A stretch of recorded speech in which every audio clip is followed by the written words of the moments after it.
So we're here with Chris Reed on Thursday, what's today, the 31st, last day of March, and we're just going to get to know him a little bit better today. So how long have you been playing / singing? Since I was 9 years old. 9, I got my first guitar when I was 9. Okay. It's actually that guitar no longer. Okay. And anyway, yeah, my father played forever. He worked in factories and things like that, and he would come home, eat dinner, and play guitar for 4 or 5 hours every single day. So I just would watch him play, and he would weave these songs in and out.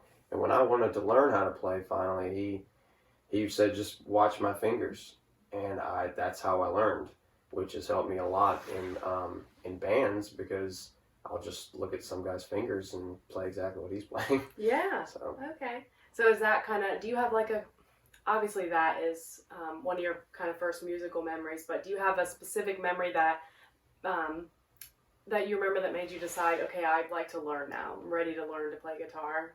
Well, like I said, just watching him do that, and also listening to certain bands he was listening to, which were Led Zeppelin predominantly, and I really liked that particular band because the guitar player, Jimmy Page, got a lot of flack in guitar magazines for being a sloppy player. And I kind of like it. I kind of like the sloppy, just kind of in-your-face kind of sound. Yeah. And so I kind of have aspired to be that too. I love it. Led Zeppelin is great at that in-your-face kind of thing. Absolutely. Cool. So you seem to be pretty busy. I notice on your schedule that you have pretty much all week, every week, you've got shows going on. So tell me a little bit about that. Are you just like, it seems like you're really great at self-promotion. Well, I found out when I first started trying to do this professionally that if a venue said no, or if they ignored you, no just meant no, not right now. And as long as you keep saying, "Hey, can I play? Hey, can I play?" Hey, eventually, if you say that, if you say that to 50 different people twice a week, somebody's going to say yes. Okay. And eventually, if you keep getting these people to say yes, then other venues can, see what you're doing, and they'll call you instead of you having to call them, which I'm in a great position right now that people are doing that finally. That's great. Yeah. So pretty much Monday through, pretty much every weekday, you've got something booked. Something, yeah. That's great. That's like where all musicians want to be at some point. To have people reaching out to you, that's a really great position to be in, as opposed to you. Oh, I still do though. I'm still, yes, because I'm people, but yes. But it's all about putting your name out there. You got nothing to lose. Exactly. Cool. And this is all I do for a living, because all of the other jobs I had, I was always just miserable. I used to I was a construction worker. I used to make septic tanks for a living. Wow. Worked in lumber yards. I was a plumber. I was just always dirty and not making very much money. And then once I realized that, hey, you actually can do music for a living, and you don't have to be dirty. You can wear a suit and tie, and you can wear nice clothes. I was all about it. Yeah. And so I ended up getting booked enough that I didn't have to have a real job anymore, which that's great. I absolutely love that. That's fantastic. Well, congratulations on getting to that point. Thank you. So tell me about your band, The Bad Kids. Okay, well, it's a little bit more deep-rooted than just teenage angst and being loud and all of that. A lot of my friends in the past they've committed suicide, and so one of my last friends, she shot herself, I think. And anyway, she kind of inspired a song called "Bad Kids" that I wrote. And then when we were putting a band together, we were like, well, that's one of our songs anyway. Why don't we try that? And that's kind of worked ever since. Our first show actually was for the Soda City Market for downtown Columbia, which was a Saturday morning, 9 a.m. Oh yeah. And just there's people playing guitars. It's very calm. And then we show up, And immediately the cops are called. And they're telling us, you can't be here. Why are you no, and this is, no. And we were paid to be there. So they couldn't make us stop. Why were the cops called when? Because we were playing in front of an established hotel. Uh-huh. And yeah, they didn't appreciate. So it was the hotel people that called the cops. Yes, okay. They were not very happy with what we were doing. Gotcha. And but once they figured out that we were actually paid to be there, right, we were part of the market. Yeah. They couldn't tell us to stop. Now that's not the only time we've had the cops call on us. Which, for your first show, and that's how you start off, was just, you couldn't ask for better. So I'm kind of grateful for that. Yeah. What kind of music do you guys play? So how would you describe it, I guess? Well, a lot of what we do is, we do a lot of cover songs, mostly cover songs, but the way we do them is we'll do swing versions of songs and funk versions of songs, or heavy versions of songs that weren't originally heavy. We'll take a lot of sad songs and make them happier, and anyway, so I'm not exactly. It's more of a grunge funk, if you will. Okay. Maybe that's a good way to describe it. Cool. So how often do you play with them? Like as far as live? Live, we usually play at least once a week. Okay. Like this week we're playing Tipsy Toad Tavern in Chapin. Mm-hmm. And then next week we're playing downtown Columbia. Cool. At the end of the month, I think we're playing at Highway 378 in Gilbert. Okay. And we're also playing a new place in Charlotte, Smoky Joe's Cafe. We've never played there before. Oh, wow. Charlotte, that's cool. Yeah. Awesome. So I was looking on your SoundCloud and I saw a couple songs from Plague Rats. What? I'm curious about that. Okay. Plague Rats, my fiance, Kat, wanted a drum set. Mm-hmm. And so we got the Meg White drum set with the peppermint and everything like that. And so we decided to make our own songs. Cool. And we named the band Plague Rats. Okay. Because of COVID. Okay. Okay. Wow. And because of our children, we call them little plague rats, which we're probably not supposed to do. That's probably wrong. But they don't have jobs. So y'all have recorded, it looked like about three songs together. Okay, yeah. Well that's fun. And it was all one take songs and just having fun. Yes. I love that. So are you guys looking at trying to do anything live together? I think so. Yes. But it's just fun right now. Cool. So yeah, hopefully we'll be able to play some shows together. You guys might get a White Stripes kind of reputation. You do look like Jack White. That's actually. I think that's a compliment. So. That's the first thing I thought. I think just like the black hair and I don't know. That's the first thing I thought when we booked you is that I will take it. Like Jack White. I will take it. I will take that. Do you like? I'm assuming you also like White Stripes. Oh yes, okay. Absolutely. That's where my vinyl, obsession came from, I guess, and just a lot of what he does in the studio. He uses a lot of the old, 70s equipment and he also doesn't have any cell phones at his show, which I really appreciate too. I just say it's just all about just listening to the music, which is rare. Kind of a lost art and very rare now. So, absolutely. Yeah. Well, that's really cool. I'm glad that it seems like you're part of, you've got several things going on right now, so that's really great. Stay busy. Yes. Yeah. Yes. I have a show right after this. Yeah, that's right. Cool. So, I was looking at your songwriting catalog on SoundCloud, and I was listening to some of them yesterday. There's some pretty profound lyrics on there. Mm. Where Now Is My Daddy? And what was the other one I loved so much?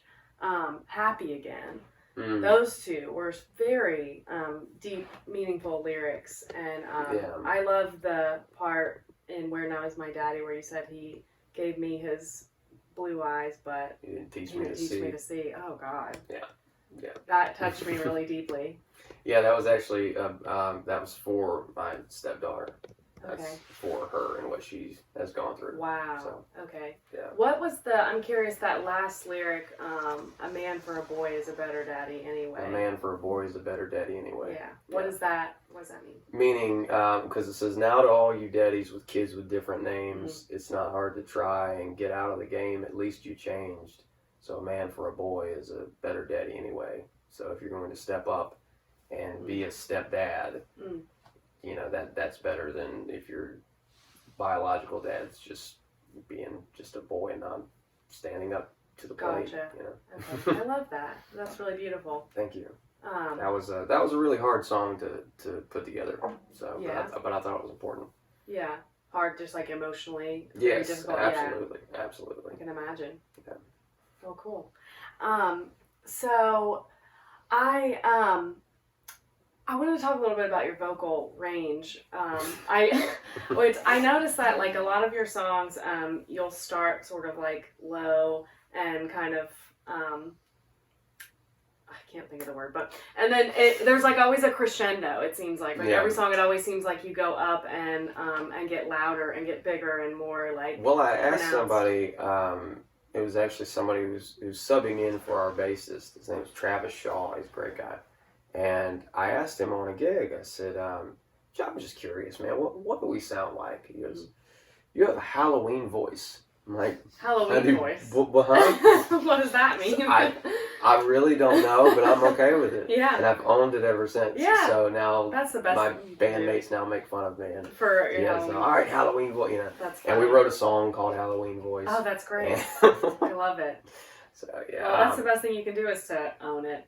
Right, and I've never had any vocal training or anything like that, and I'm not boasting about that or anything. But at the same, I really like those singers like Kurt Cobain and Mick Jagger, and just they have a lot of gravel in their voices. Yes. And just the old blues guys who they just always had the in their voice. Throaty. And now it doesn't usually. People have asked me, does it hurt when you sing like that? And it hurts if I don't. That's just what I'm used to singing like. So that's right. Yeah. Well, that's really cool. I notice like that kind of gravelly. I like that too, like that sound, and I think that it's cool to like Kurt Cobain and like certain metal artists like Maynard from Tool, like they can scream in key. Right. And I just think that's like the coolest thing ever. You know, it's very touching, and like it almost reaches you on a visceral level when you like growl and scream in a song, I think. So. Well, in a lot of the songs, when I was first starting to songwrite in my early teens, I guess, you're writing about things that don't really matter. You're just trying to string words together to make a song. And I started writing really depressing songs, and some of those, because I was an angsty, woe is me teenager. And aren't we all? As teenagers are the worst people, and they're just horrible. But they're confused. It's a hard time. They're just anyway. I started writing these songs, and this is probably I feel like it's true. The things I was writing about seemed to start to actually happen, and that scared me because I was writing about intuition. Right, and so that scared me, and I said I will never write about anything unless it's true. And so all of my songs, if it's a profound song, or if it's a sad song, or even if it's a happy song, it's from a real life experience. So that I don't have any BS in any of my songs. Yeah, because I'm kind of scared to. Yeah, you're scared that you might manifest. If you write about some fictional experience, then it might actually happen. Absolutely. Well, okay, so, one thing I wanted to ask you, how has COVID directly impacted your career? It was great. Absolutely. I know that's not the answer that you were probably thinking. Expecting, but yes, but no, because I was just starting my career when COVID happened. Okay. And nobody wanted to play, no one wanted to play out. I was the only one who said, I'll play. I'm already 6 feet away from everybody anyway. Mm-hmm. Everybody around me has a mask on anyway. So you played straight through COVID. That's when I started, was during COVID. And so things kind of started picking up for me because I was one of the only musicians doing it. Wow. Okay. So COVID was nice to your career. Yeah, actually. Yeah. I know, and which is awful because so many people have passed from it or been sick, and I'm not advocating or happy about COVID. No. But it actually didn't hurt me. Wow. Knock on wood. Yeah. I say that and then I'm gonna get No. it. No jinxing around here. Right, well, that's interesting. I wasn't expecting that, but that's very interesting. Yeah. Well, cool. So, what do you have coming up?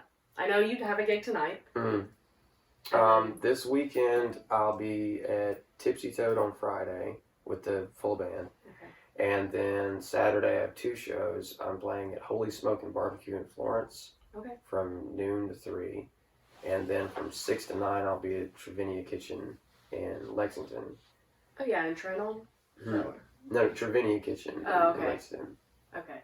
And then Sunday I'm playing a private party for a 3-year-old.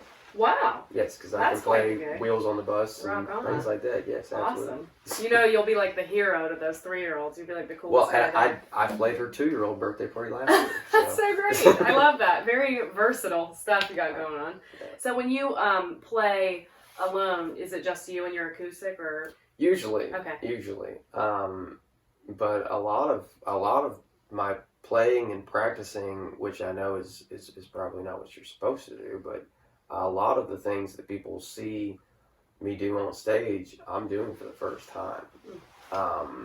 Just because I happen to have that idea.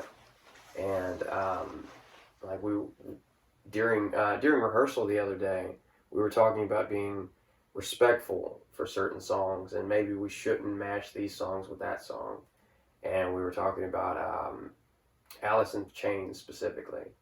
And so me and my bass player Shane, we were going back and forth about it, and we started playing the song, and then realized it's the same song as "Take Me to the River." You can match that up with "Man in a Box," and so there's a lot of songs like that. The mashups are a big thing that we do too. Okay. Cool. And that comes a lot from my father because he, like I said, he would come home and play 4 or 5 hours a night, regardless of anybody was listening to him. He was playing for him. Right. So when he was going from Stairway to Heaven, he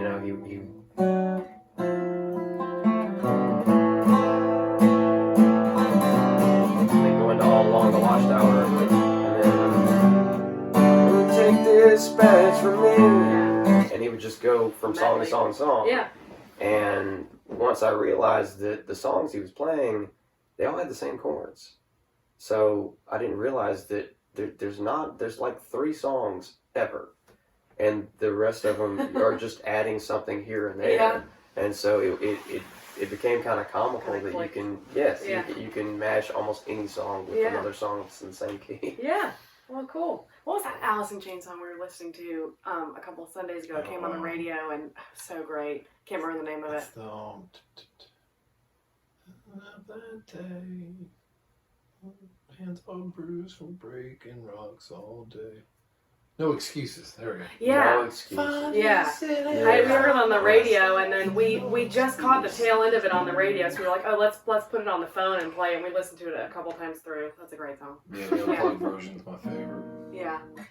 Cool. Actually, put me on a big Alice in Chains kick. Yeah. Right after that, again, because I hadn't listened to them in a while. Well, thank you so much for being here today. Absolutely. We will link your SoundCloud. Okay. And do you have a YouTube channel at all? I do. Okay. I do. All right, we'll link that as well. Okay. And we'll link your social medias, and we'll say in the description what you have coming up and promote. And thanks for being here. Absolutely. Thank you. What were you about to say? There was something you were about to say. Thanks for jamming with us. Absolutely. Thank you for letting me jam. Woohoo!